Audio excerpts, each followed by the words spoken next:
বর্তমানে যারা young generation, তাদের প্রত্যেকের দাম্পত্য জীবনে কাহারও জীবনে শান্তি নেই। তার মূল কারণ কি? তার অনেকগুলো কারণ আছে। অনেকগুলো কারণ থেকে আমি কয়েকটি কারণ আজকে আপনাদের সম্মুখে উপস্থাপন করতে চাই। আমরা যদি একটু পিছনে তাকাই, আমাদের বাবা অথবা দাদা, তারাও তো দাম্পত্য জীবন করেছেন, কিন্তু আমাদের আগের জেনারেশন যারা রয়েছে, তারা যদিও কৃষক, যদিও তাদের জীবনে অর্থ ছিল না, যদিও তাদের ভালো বাড়ি ছিল না, ভালো বাসস্থান ছিল না, অর্থ করি ছিল না, কিন্তু দাম্পত্য জীবনে তারা সুখী ছিল।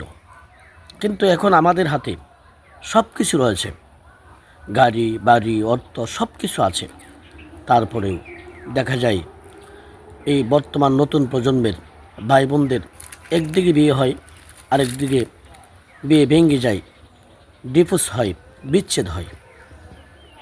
আমার বন্ধুগণ, তার প্রথমত কারণ যেটা, সেটা হচ্ছে বদদোয়া। বিবাহের ভিতরে অশ্লীল কর্ম করা, অন্যায় করা।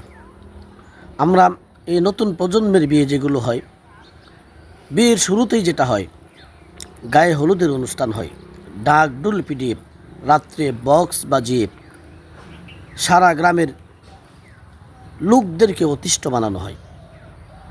এই এক নম্বরের এক বদদোয়ার কারণে নতুন প্রজন্মের ভাই বোনদের বিয়ের মাধ্যমে আল্লাহ তাআলা বেবরকত রাখেন, কোনো বরকত থাকে না। বরকত না থাকার কারণে দাম্পত্য জীবন একদিকে শুরু হয়, আরেকদিকে বিচ্ছেদের আওয়াজ শোনা যায়। এটা হচ্ছে এক নম্বরের কারণ। দুই নম্বরের কারণ হচ্ছে আমরা আমাদের প্রেস্টিজ দেখাতে গিয়ে, আমরা আমাদের জেন্টালম্যানি দেখাতে গিয়ে, একটা ছেলে মনে করেন সে 20,000 টাকা স্যালারিতে চাকরি করে,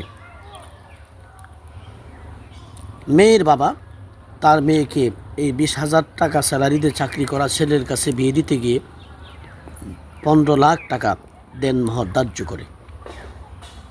শেষ পর্যন্ত দেখা যায় এই 15 লাখ টাকা কোনো দিন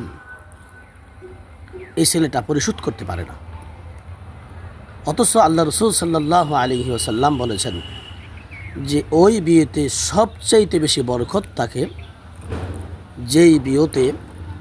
যেই বিবাহে দেনমোহর বরের জন্য অতি সহনীয় হয়। আমার বন্ধুগণ, এটাও একটা কারণ।